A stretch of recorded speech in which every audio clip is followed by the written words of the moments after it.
What's up, guys? Bang, bang.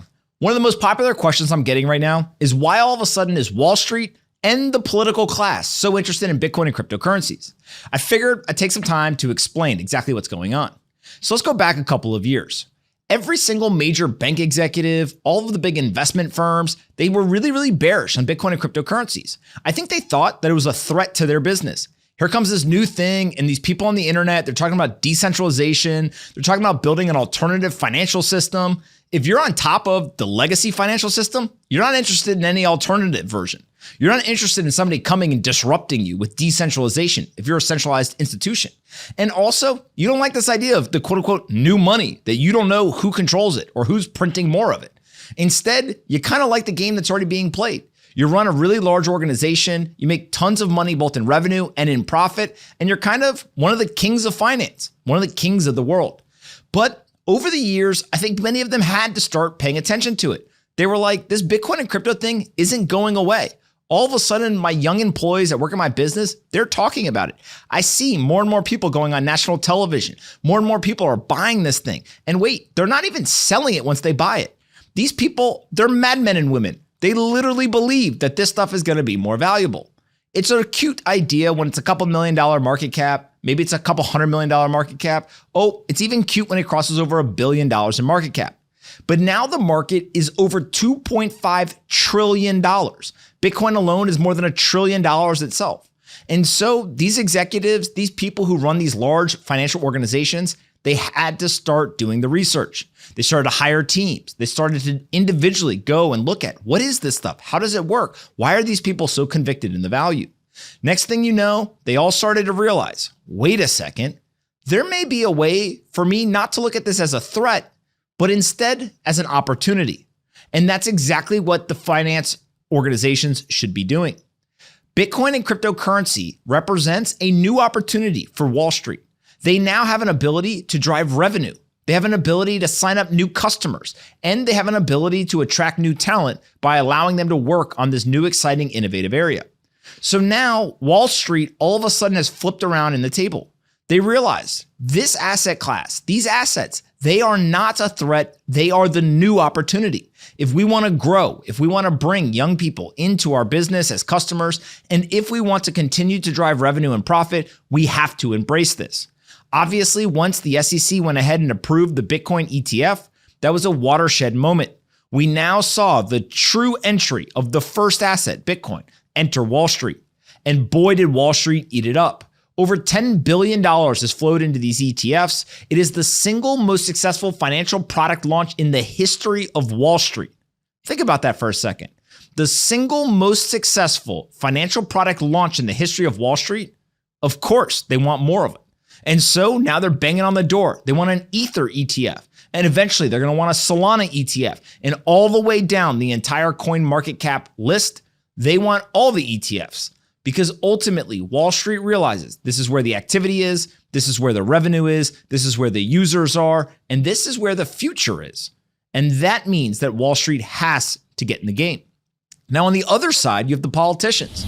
Today's episode is brought to you by Consensus 2024 by CoinDesk. On May 29th through the 31st, I'll be heading to Austin, Texas to speak at Consensus, the world's most established global event for all things crypto, blockchain, and Web3. I'll be sharing my thoughts on what the next bull run will look like, how it will differ from previous run-ups, and the broad macro investment thesis for Bitcoin and crypto more broadly. That's not all. Consensus has tailored programming for Bitcoin maxis and multi-chain mavericks alike, covering everything from post-halving strategies to mining and more. Plus, get ready for the epic showdown, Bitcoin versus Ethereum at Karate Combat. That's just a taste of what's to come at crypto's only big tent event. Join me in Austin alongside 15,000 other investors, founders, brands, and more to take in all that blockchain has to offer. Get your pass today by clicking the link in the description and using code POMP to save 20%. Again, click on the link in the description and use code POMP if you want to save 20%, and I'll see all of you at Consensus 2024. The politicians have actually realized the exact same thing on an almost exact same timeline. The politicians used to look at Bitcoin and crypto. First, they ignored it. Then they started to fight it. And when they began to fight it, all of a sudden they realized this thing has the potential to disrupt the status quo. Nobody likes disruption. Nobody likes change. especially if you're older and you're a politician, because really your job is not to improve the future. Your job, if you're sitting in that seat, unfortunately, is usually just to get reelected in the next election cycle. I don't like that, but that's the way that a lot of them think about it. And so Bitcoin and crypto, that represented change. That represented a threat to them being elected again. And so what did they do? They all became very, very abrasive to it. Now, to the credit of some politicians, I'm not going to sit here and name every single one of them. They actually said, wait a minute, this is about freedom. This technology is similar to what the American rights are.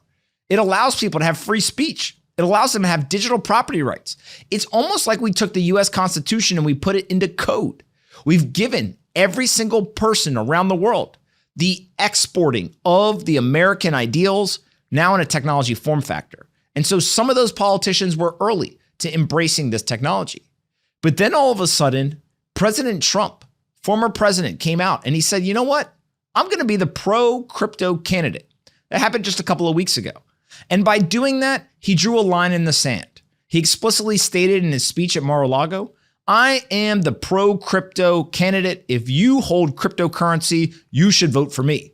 I will protect your right to self-custody. I will protect your ability to have these assets built and held in the United States. Well, that created an entire controversy. Now, what was the Democratic Party going to do? Were they going to cede the crypto point to Donald Trump? Were they going to say, you're the pro-crypto candidate and we're going to be the anti-crypto candidates? Well, that's kind of tough. It's estimated that more than 50 million Americans actually hold crypto. And for decades, people have been actually voting along what's best for their wallet. Crypto is just the latest version of that. And so that's exactly what you're seeing now, is that Trump understood if these people hold these assets and I'm good for those assets, the asset prices are likely to go up. That means that people are going to actually make more money and therefore they're going to want to vote for me. But to the Democrats' point, they were not going to let Trump become the pro-crypto candidate by himself. They immediately changed course. They said, if he's in, we're in. And you started to see a number of candidates come out. They broke with the ranks of the Democratic Party. They began to vote for pro-crypto legislation. They began to advocate for the approval of the Ether ETF. And on top of that, it now looks like even the Biden administration is going to end up being pro-crypto going into the election. So now what you have are the politicians that took something they used to think was a threat and now realize that it is an opportunity. So Wall Street and the politicians both coming to the same conclusion about the same time. Now, what's fascinating about that is we just had the Bitcoin halving. We just now are starting to see capital flow in due to the ETFs. And then we get Wall Street continuing to bang down the door of other assets. We get the politicians on a bipartisan standpoint coming together to support this asset class. And we went from very quickly, the government's going to ban these assets, to now the government wants to support these assets. And so I believe that we are standing with a huge tailwind behind us. We have Wall Street and we have Washington, D.C., both now advocating for the future success of the crypto industry. And that is good for all coins, not just Bitcoin, not just Ether, but everything. Stable coins all the way on down. And regardless of what assets you hold, you should be happy that people now have choice. The free market is going to reign. People will be able to take their capital and they will be able to allocate it to whatever asset they want. And now we can thank both Wall Street and Washington, D.C. They might have been late, but at least they're here. And it appears that they're going to end up being on our side.